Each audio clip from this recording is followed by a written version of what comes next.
Welcome to Open Ears from the Open College of the Arts, a podcast exploring what it means to be a musician today through conversations with composers, performers and artists from a diverse range of traditions, backgrounds and practices.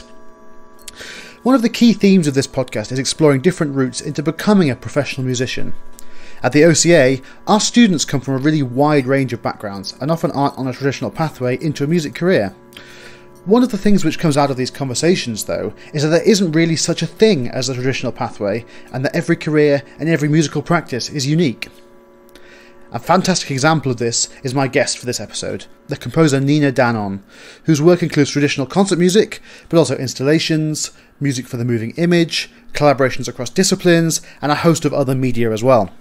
This is a really wide-ranging discussion in this episode. We start off with Nina's career, the type of work that she does, and how she became a composer, going on to explore what composition can mean outside of the concert hall, and how composers can access and engage with collaboration across disciplines and art forms.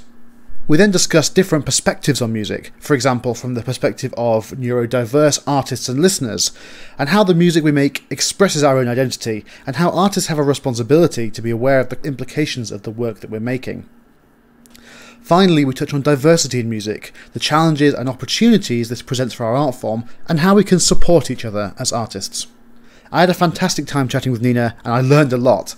I hope you enjoy our conversation as well. Hi, I'm Nina. So I'm a French and Italian composer, sound artist, pianist, and lecturer.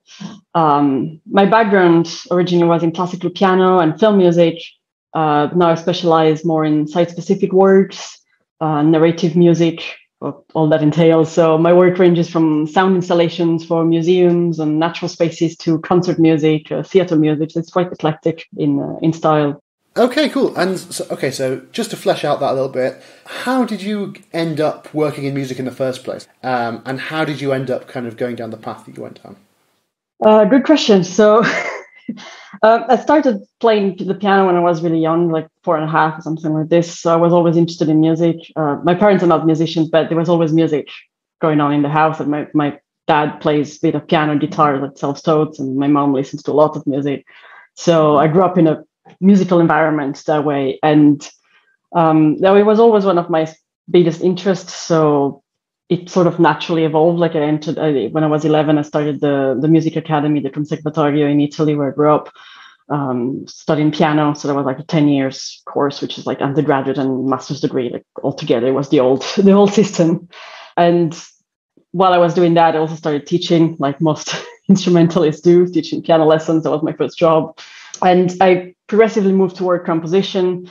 That was quite an organic transition. Like it wasn't like one day I said, "Oh, I'm not going to be a pianist." I'm still a pianist, but most of my work comes from composition and arranging. Whereas initially I was planning to do the other way around. But while I was studying towards the last few years, I injured my arm, so that caused a lot of issues for a pianist, and it just wouldn't get better, which now found out that it's because I had a genetic condition called Ehlers-Danlos syndrome, but I've only been diagnosed last year, so it was fairly recent. But that explains why everything that they kept doing to help me with my arm actually made it worse. So I was even told by a specialist in helping tendinitis in musicians that I would never play again, which luckily wasn't true, but it was a very scary time. So my interest in composition, then I started going more and more towards that, because that was something that I could do, even though I was finishing my piano studies at the same time. And I began assisting various composers and orchestrators. And I got more and more interested in film music, which had always been something I was into. So I was also doing film school and learning how to be to direct and script writing and all these things, which was great for networking. Because I started scoring a lot of short films for my fellow students as well as my own stuff.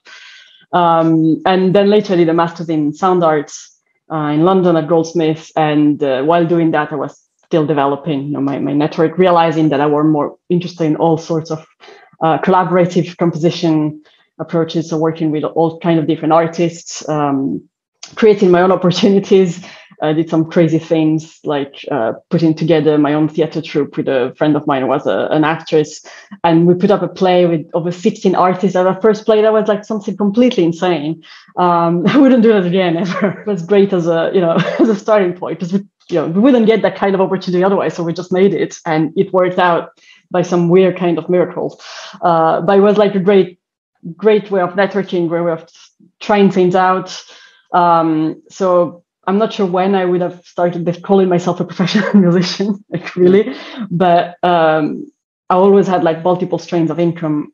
So what's called a portfolio career, from lecturing, teaching, then lecturing, composition, arranging, recording, which I found that for me that's much more satisfying than having just one focus. I know that's not something that worked for many people, but I like, that helped me when I procrastinate. Because if I procrastinate on one project, I'm working on another one. So I'm still doing something productive. Yeah, absolutely. I know exactly what you mean. And I know I also have that same portfolio career experience. So yeah, I think it's great being able to have actually those different facets of a creative practice. And they all inform each other, don't they, as well?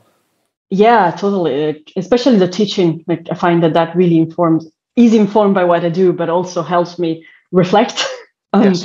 a lot of aspects that I would not think about in my practice. I really love analyzing things and researching. That's also why I really enjoy having a portfolio career, because some projects are really interesting, but they take place over a really long period of time, which they need that. And I love that, being able to really take time to research things and craft things out and test things and change them. But that there's always that moment when you're happy to be doing something else creative at the same time. And also financially, obviously, those projects are not the one that can sustain you for a long time. So it's quite good to be able to have for me, having a portfolio career really means that I can select my projects much better in terms of what interests me. So it gives me a bit more flexibility than my initial sort of plan for a career, which were more like in film music, which I found that doesn't really suit me from that point of view. Yeah, that's really interesting. Just to investigate that a bit further. So you do write concert music, don't you? But then also there's this sound art angle with the installations and generally music that's outside the concert hall in some way. Could you kind of tell us a bit about that practice and kind of how that works for you? Well, I came to that probably in like a strange direction, because I know a lot of my colleagues started with the concert music and then moved on to the center. I did it the other way around.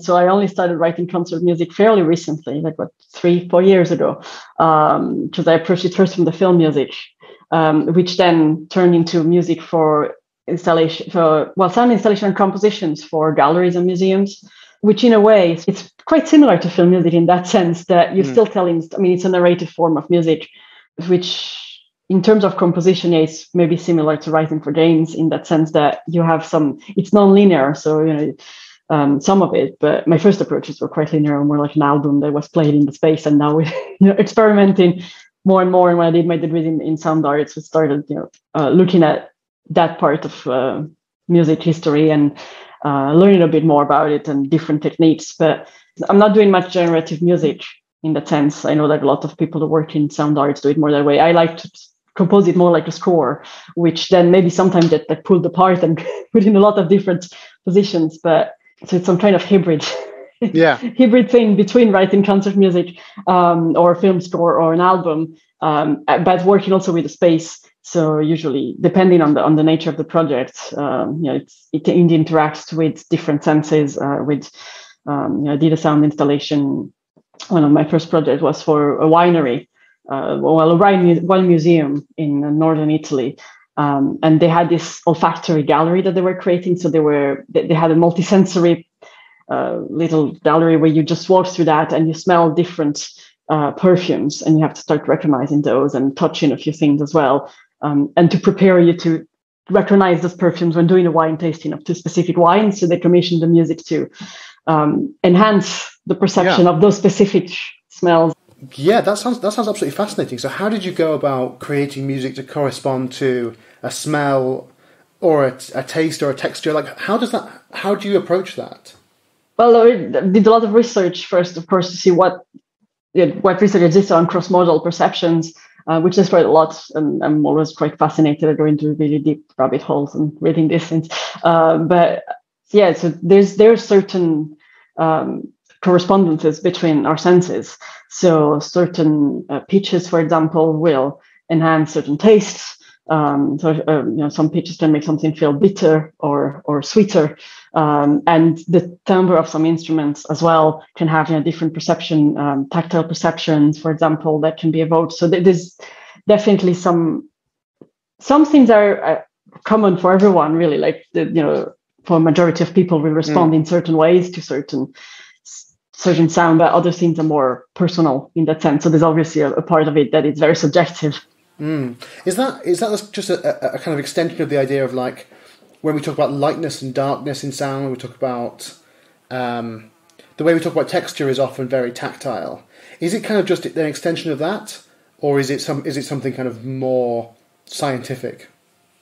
I think it's a mix of both, really. There's definitely some scientific elements, but there's something that everybody recognizes in one way or another, and there's a lot of things that are cultural associations as well. Like if you talk about light and dark, and it's not going to be 100% of people who will perceive it in the same way, but there's a vast majority of people who will associate it like that, and some are just correspondency that we have through natural things. So, for example, when we talked about enhancing the sense of smell, then we used a lot of the piece had a lot of things that reminded of rain, because when when it rains, you smell all the perfumes like come out a lot stronger. So some of the things are just association that we have through our life, but other things are more like synesthetic perceptions. So you won't have they will change from person to person.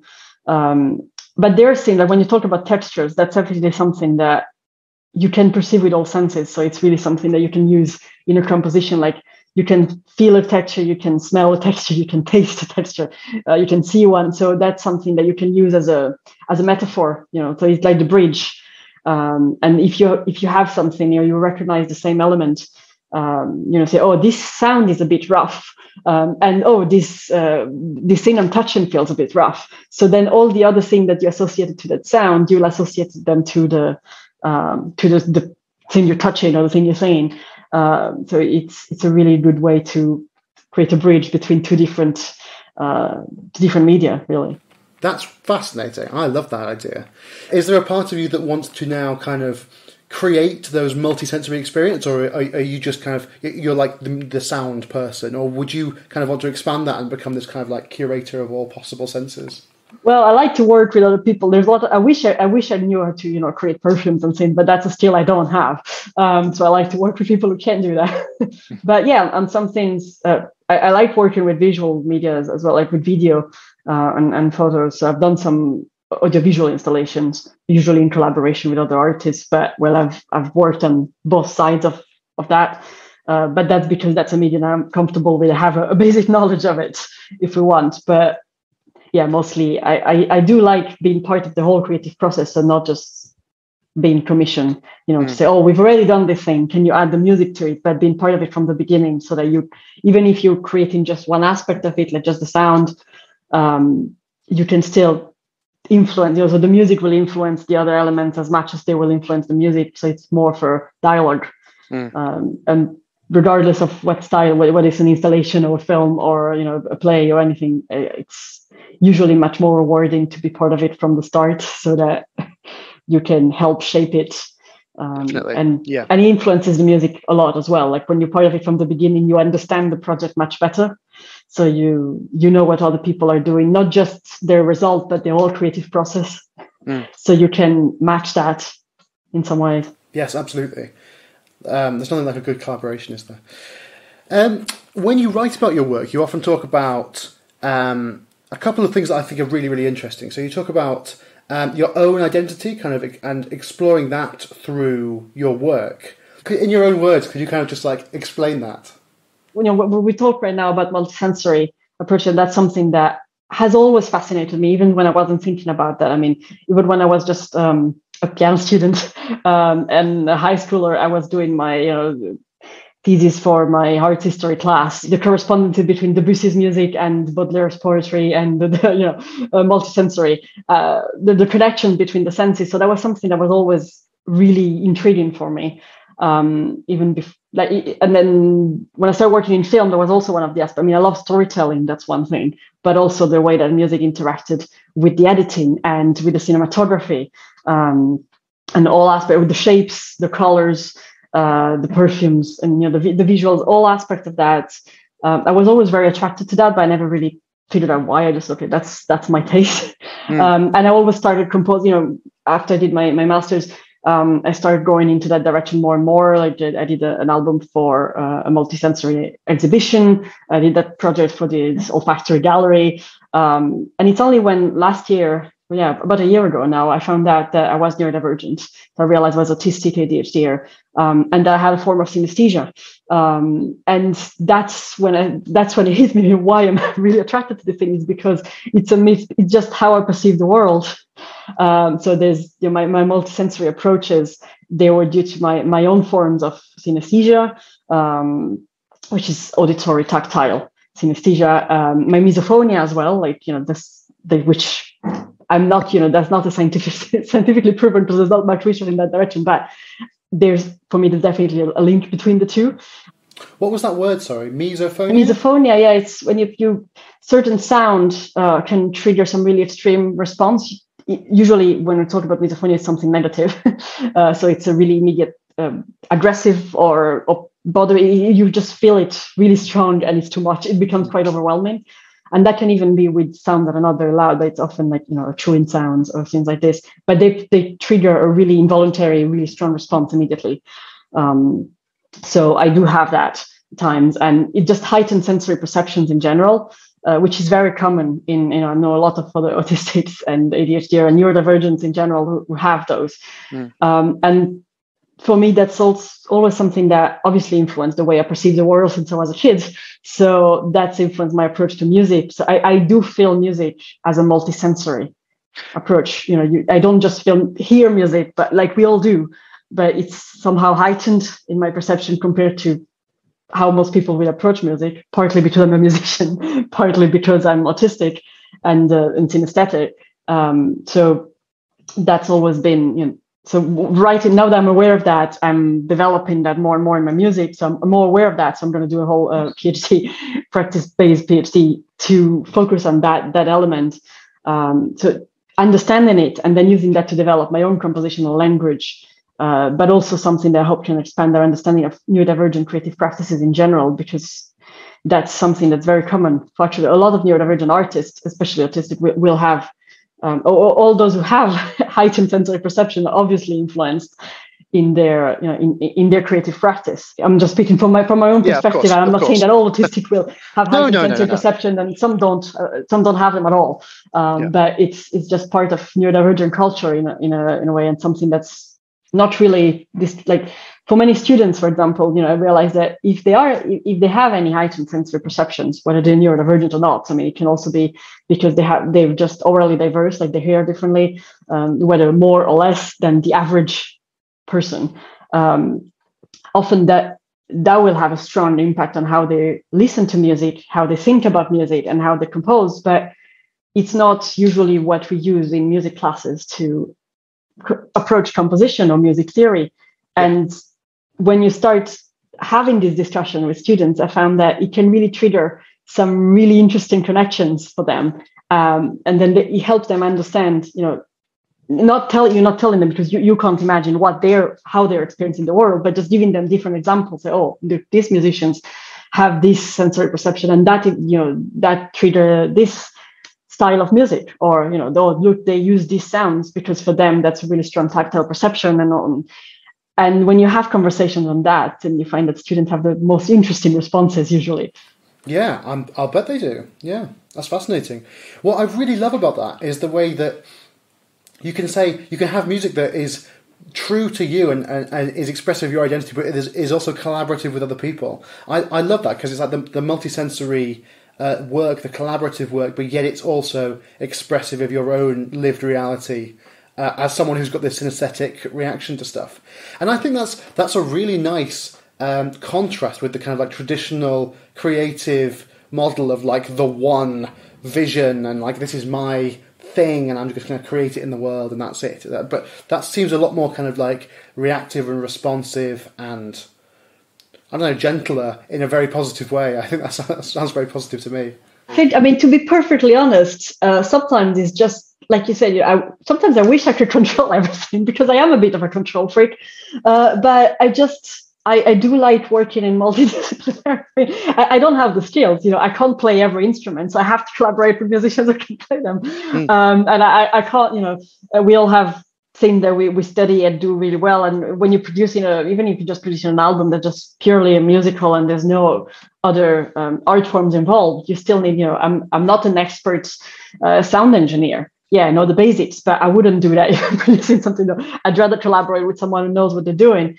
So there's like the basic, on the most basic level, there's a need for collaboration in this field. Like I often use electronic music in my work, but again, I'm not an expert at composing or producing that. So I'll work with someone who can, and it's just, but yeah, also I find that it helps also challenging your ideas a lot, like, because like a lot of musicians, I can get really, if I'm focused on a piece and I'll just work on it and become obsessive about that and just work on this. And at some point you have this tunnel vision, which is part of the creative process, but you need to also have someone to give you an external opinion. So that helps to see that when you get stuck, for example, and you really, at some point you can't see how to get out of that saying, it really helps to have a collaborator, even if they're doing something completely different, like they bring another art form, and it's not someone who's doing.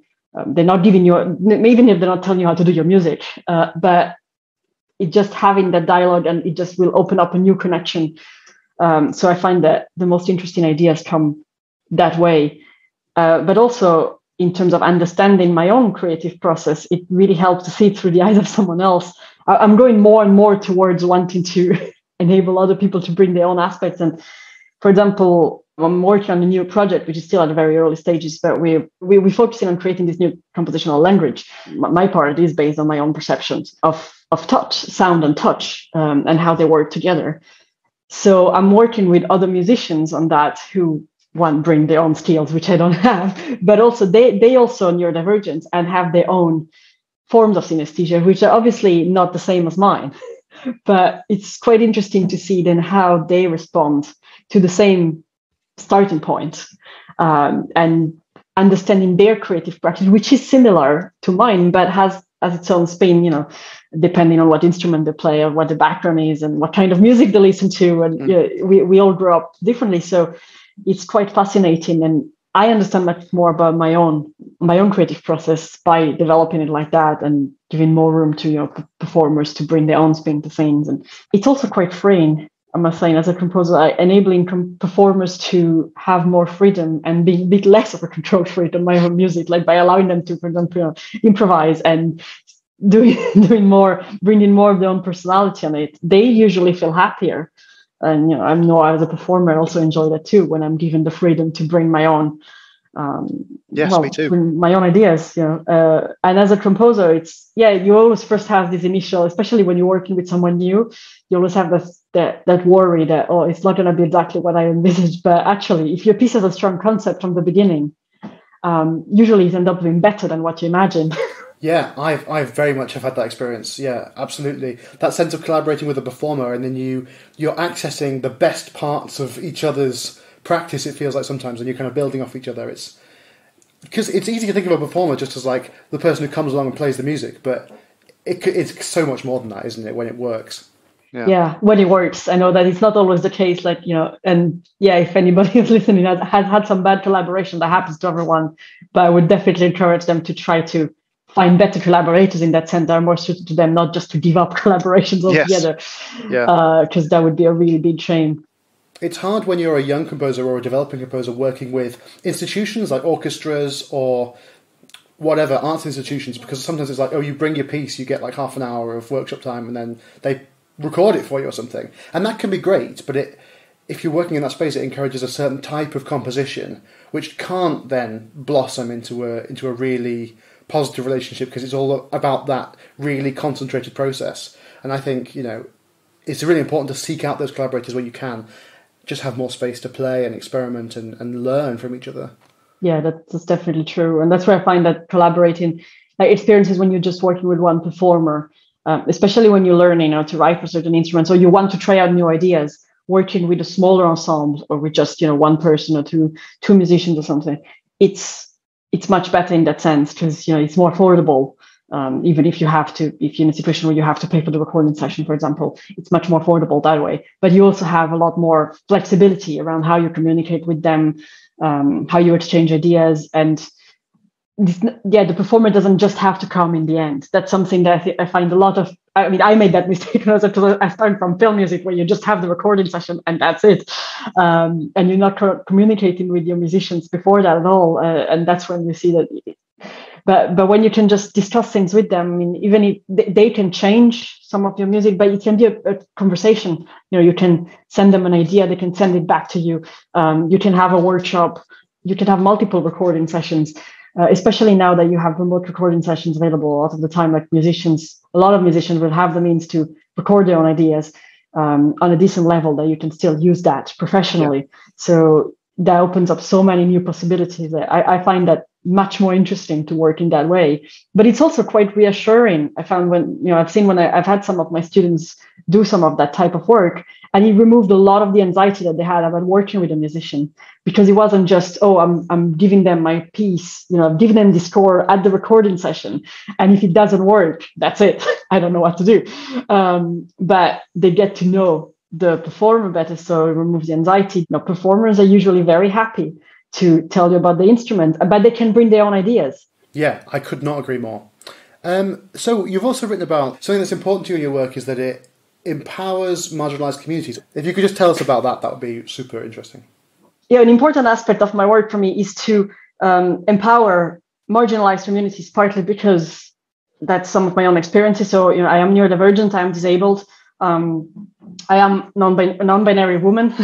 So that's all kind of different parts of my identity that I've always reflected themselves in my music. So in the same way that I'm interested in exploring how that impacts on my creative process, because it has a huge impact, instead of hiding it, which is what I've been doing most of my life. I wasn't aware of them, or just try to blend in. So, when you're the only young woman in a men's space in film music, especially, that happened a lot at the start of my career, you tend to just try to blend in and do things the same way that other people do.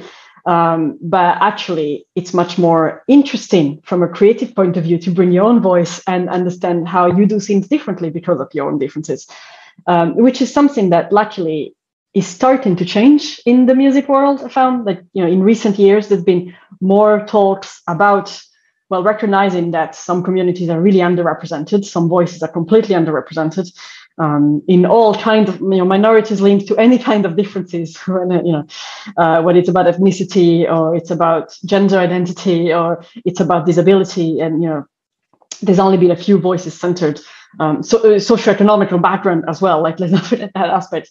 So obviously, I can only speak from my own experience. I come from some minorities, and I can't pretend to understand the struggle of people coming from others. But in general, I quite enjoy exploring that aspect of my creativity and working with other musicians who come from the same minorities, or like I mentioned before, or who come from other minorities, but to understand their voices, because often they'll have completely fresh approaches to music that, just because of the cultural norms and because of where Western classical music comes from, and because of colonialism and so many different reasons, have not been heard. So it's not that these voices didn't exist before, they have throughout the whole history of music, but often you don't know about them.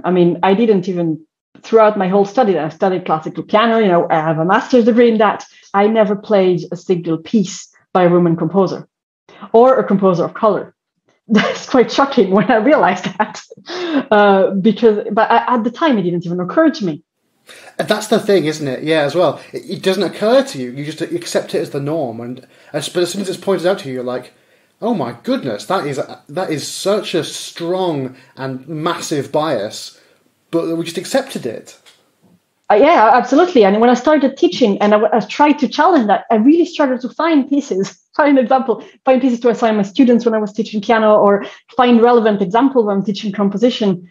And I still struggle sometimes, last year, I always analyze my stat. Last year, I had 47% of my example were by women and non-binary composers. So at least it was getting there, but it's still not, completely. Yeah. And trying to bring in other minorities, realized when I was starting to put more, more of an emphasis on disabled musicians, and I really struggle. And there's so many out there, but now I'm starting to know a little bit more about that aspect of music. But it's really something that you have to make an active, conscious effort when teaching. It's really your responsibility. It is the responsibility of the lecturers, I find, and the teachers. So in teaching especially, but also in terms of performance opportunities and collaborations opportunities as well. It's quite, but it's not just. I know that a lot of people have an issue with that, which I think there's but. I mean, some people think that it's just about addressing the inequalities, which is a big part of it, and I think it's massively important. But I don't think it's just that. It's also because these voices have been silent for so long, their ideas have also, haven't been exposed to those.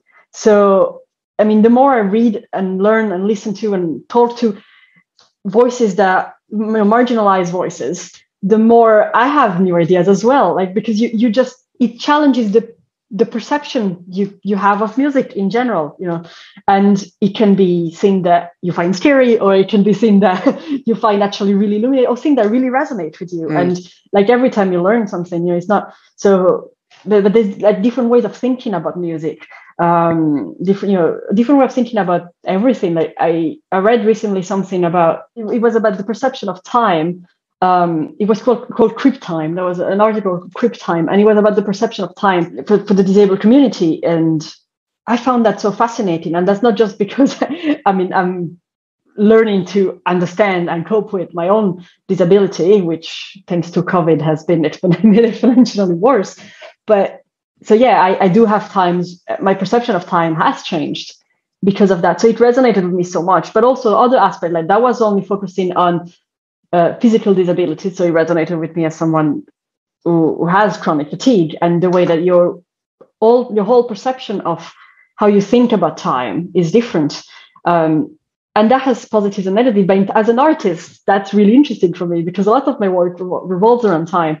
And also, as a neurodivergent artist, I was already I stumbled upon that article because I was doing research on how my perception of time as an ADHD and an autistic person is already different. Like it's really flexible and in shifts. Like it's quite elastic. Like sometimes I can hyper focus and time will just. It's not like you're gonna go faster. It's just that it's another dimension, and that's something that I find really interesting. I want to explore more in my music, but it's not something that I knew a lot about. So reading about how other people perceive that helps me understand that better and trigger new concepts, new ideas, and new conversation, because then I could talk to members of other marginalized communities on how they perceive time. And that's part interesting conversation for them and for me. And it just makes everyone's lives richer, I think. Yes, that's the thing, isn't it? And like, you say people criticize diversity initiatives that aim to get better representation of minorities, but there's such a good argument for it from an actual aesthetic perspective in terms of like actually being exposed to ideas and being exposed to ways of thinking and ways of making music that we're unfamiliar with. And I do think I don't think they've got a leg to stand on, to be perfectly honest, when they criticise that, because it's so clear that, for example, in a composition competition, people select music that they are familiar with, that they understand. If they're presented with something really unfamiliar, they tend not to give it as much credit as things that they have an intimate understanding of. And that's not a criticism. I think that's just part of human nature. And so I think we need to be proactive in seeking out those new forms of expression and prioritising them, because, it's great when your world expands, isn't it? That's the benefit. That's why diversity is a good thing. I mean, as an artist, I couldn't see why you wouldn't want to be exposed to more art and more diverse voices, because it's just what is exciting, like discovering something new. But yeah, I mean, I think most of the time it's people are scared. They're afraid of changes in terminology. They're afraid of making a mistake. And I think that's just the wrong approach. I mean, we all make mistakes. People are afraid of being, of making mistakes such as cultural appropriation, or which it is a very dangerous. I agree. It's something that we should all be wary of doing that. But that doesn't mean that you shouldn't expose yourself to other cultures because you're afraid of that. You just learn from your own practice and be a critically reflective practitioner. So understand where your influences are coming from. And if you're attracted by something, then just bring that voice to the table. If you're really fascinated by a culture that's not your own, but you think that you would like to explore that as an artist, then why don't you go meet an artist from that culture, bring them to the table, and you can bring your own voice, they can bring their own, and you can have you don't know what's going to come out of that, but it's going to be something that you can't even imagine on your own if you were to try to appropriate a culture that's not your, because you just don't have the background for that. But the same way as if you're writing, if you've never heard of the cello, you never studied how to write for cello and you're not a cello player, you're not going to improvise how to write for cello. You're going to bring in a cellist and ask them to, is this idiomatic for your instrument? And working with people from different cultures is just not scarier than that. Yeah, it sounds almost so obvious when you say it like that, doesn't it? But I do think people are scared of that, and I think it's great to give that clarity as to like how we can draw from all these places, as long as it's done respectfully and with communication and with understanding, and with, like you say, a critical approach. But it's fundamental to bring someone. Don't do something about a minority without someone from that minority, without voices from that community to the table. And I've seen that done a lot in neurodivergent research, and because that's where my focus has been in the past year. I've just done an action research project on neurodiversity in the classroom, so that was really my main focus. And there's so much out there that is just research that's done without those voices to the table, so people assume they understand when actually then they bring their own bias and their own forms of subconscious, often discrimination. Like, I'm not saying people do that on purpose. Often it's just, you grew up in a certain culture and you assimilate these ideas. And, I had forms of subconscious ableism, internalized ableism that I realized by doing this project. But I realized that because I could tend to conversation I had, I'm neurodivergent myself, but I still, to do that project I had a lot of collaboration, conversations with other neurodivergent musicians, neurodivergent lecturers, neurodivergent students, because they had different perspective from mine, and that helped me understand, a lot of things that a lot of not mistakes. It's not that they're mistakes, but it's just things that I wasn't aware of, that I was doing, or So even with the best intentions, if you grew up in a society that is ableist or is racist, or depending on which form of discrimination you're looking at, but we do live in a society like that, unfortunately.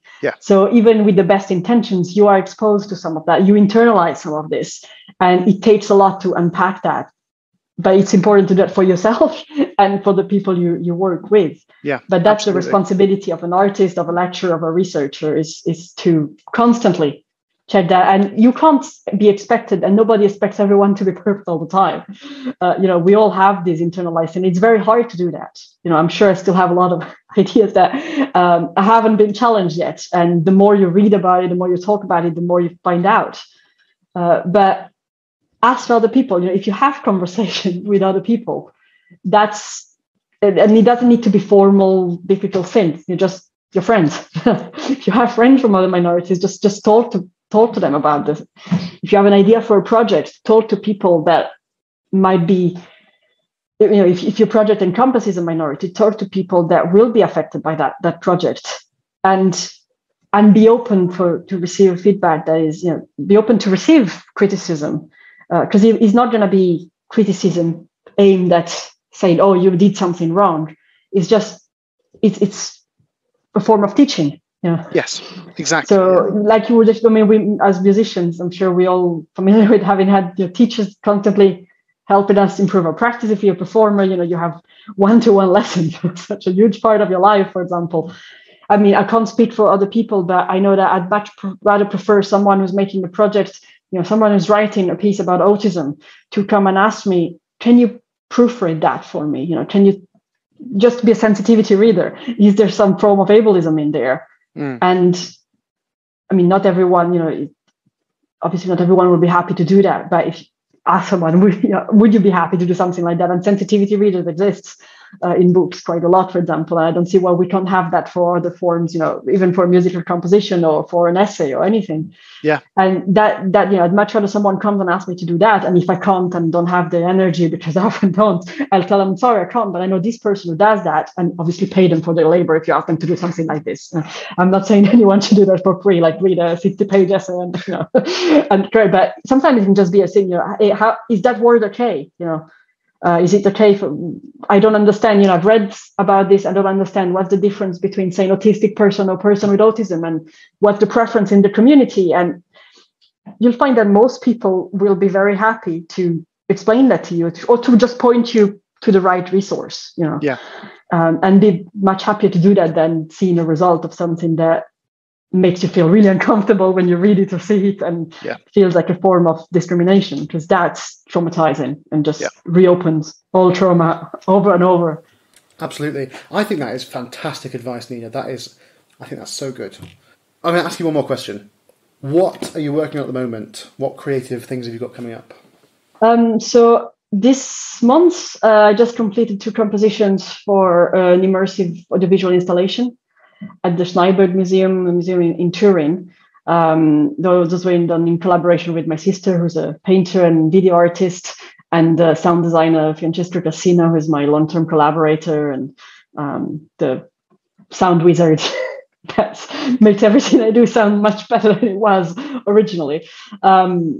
So that's something that we just finished that and mastering the album, and which will be released at some point in the fall. And I've just finished an action research project as well, as I mentioned before, for my PG cert in higher education on normalizing neurodiversity in the teaching of music composition. So that was my biggest, just submitting this week. So that was my biggest project of the moment.